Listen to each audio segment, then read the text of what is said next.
With the passing months, the day of appraisement approaching, Wilson was called to report to the DB's Judge Advocate's office.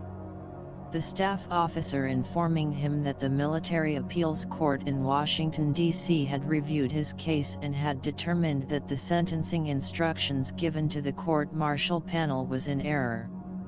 The results of his court-martial have been set aside, and he is to be restored to active duty with all back pay benefits.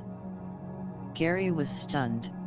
The officer detailing he would be assigned to a retraining group for 6 weeks, reintroduced to a missile battalion, but because of his record would no longer retain his MOS, having lost his secret security clearance.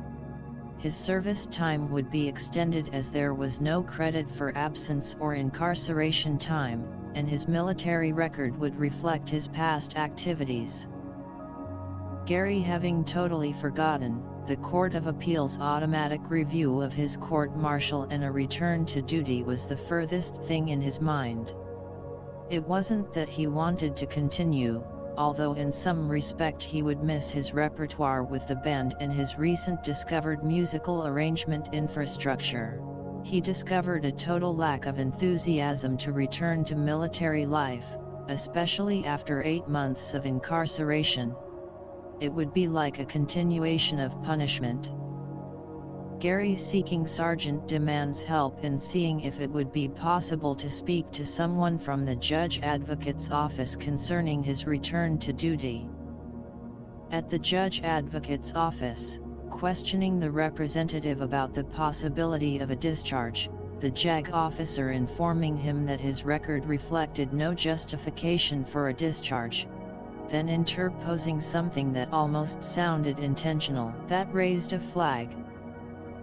Unless one was subject to a judicial process for an infraction during his retraining.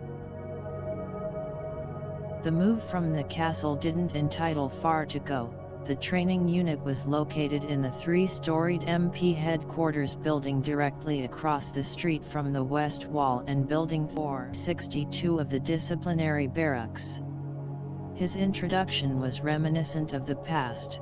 Much like basic training, the group's billets was a second-floor bunk-lined bay, the participants standing at attention as the SFC informed them of their good fortune and the opportunity to return to duty.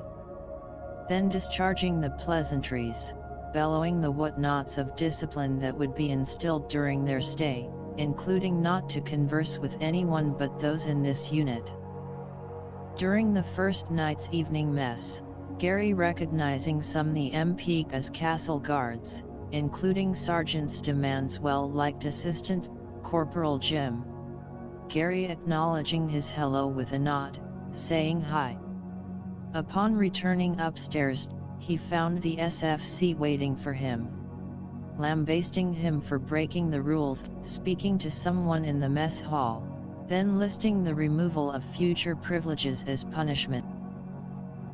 That night in bed found Gary struggling with his conscience, whether to even attempt to travel down this once-traveled road again. There has to be another way. Returning from the mess hall that first morning, the group once again standing at the foot of their beds awaiting inspection from the duty NCO, all the beds properly dressed and displayed, save one. The NCO halting at Gary's bed, questioning him why the bed wasn't made, instructing him to make his, then asking, "Are you refusing?" Gary breaking his silence with one word. "Yes." It was repeated 3 times. "Wilson, I'm giving you a direct order to make your bed." Gary refusing to comply. The sergeant escorting his charge down the hall to the duty officer, giving an explanation, the lieutenant looking somewhat perplexed, having never experienced something of this order before. The officer reiterating that by his non-compliance of a direct order, charges could be filed and he could be returned to the DB to await court-martial proceedings. Gary, having made his decision, finally making a statement, "I would rather be there than here." his restoration to duty preparation having lasted less than 24 hours. Handcuffed and escorted to the DB's basement solitary confinement.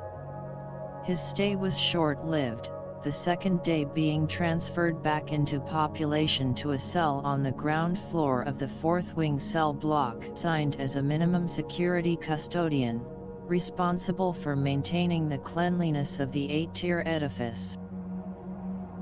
The justice system at Fort Leavenworth moved swiftly. A special court-martial was convened in less than 30 days.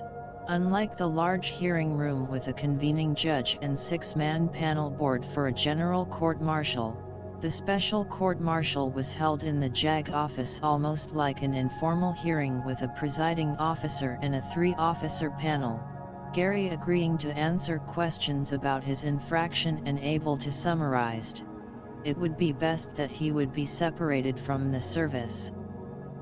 The sentencing was delayed, Gary being interviewed several times, given a battery of tests. Once again ordered to report to the JAG office, the staff member conferring the intrinsic results of his special court-martial. In brief, it gave notice that Private Gary Wilson would be issued a 257A general discharge, under honorable condition, and separated from the service on August 29. The day of restitution having arrived, but for some reason its reception was without fanfare, there was no feeling of contentment. A cloud of solitude engulfed Gary as he made the rounds, picking up his fitted summer weight Jody suit. Boarding a jeep at the gate, his only possession being a small satchel containing what few personal item he had, questioning the driver why he was being handcuffed as they were going to the post-out processing center, the driver saying one word: regulations. A glance back at the castle, knowing the catharsis effect it had on those lives it appraised, but also knowing that it would take time to adjust to his departure from the confines of regiment, and obtain an exit to ambiguity.